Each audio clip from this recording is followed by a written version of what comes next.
ઓળખ્યો મને? કેમ ભાઈ, તમે પોતાની જાતને નથી ઓળખતા?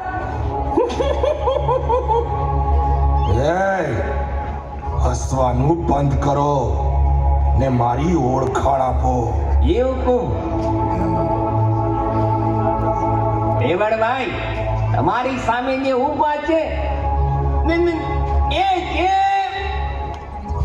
હા, એ છે. તું બોલ. એ છે મહારાજ.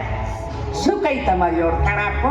નાલાયક, તમે મારા મુખ્ય સૈનિકો છો ને મારી ઓળખાણ આપતા નથી આવડતું, તમારું માથું કલમ કરી દઈશ. નહીં મહારાજ, ક્ષમા કરો. આ છે સુરાના સરદાર, વીરોના વીર જાયલ નરેશ જીંદરાવ ખીચી. ગણી ખમ્મા જાયલ નરેશ ને ગણી ખમ્મા.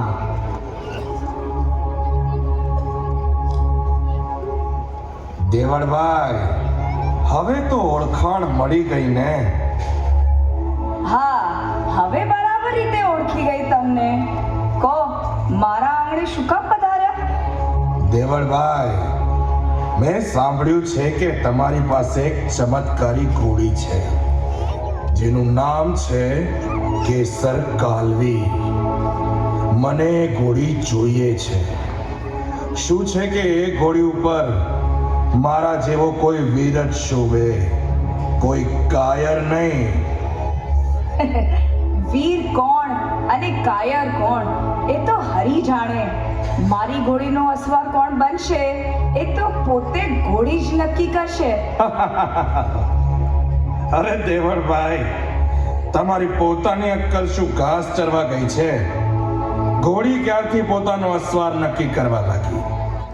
એ બધું છોડો અને મૂલ્ય કહો. કેટલી સોનામોર લેશો આ ઘોડી માટે?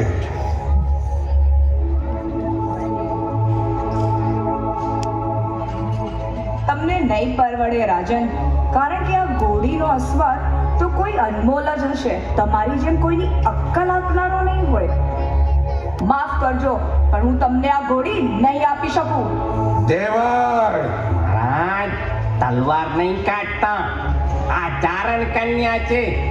શ્રાપ આપશે તો આપની જાત પેઢી ભૂખે મરશે. હા મહારાજ, અહીંથી જવામાં જ સમજદારી છે.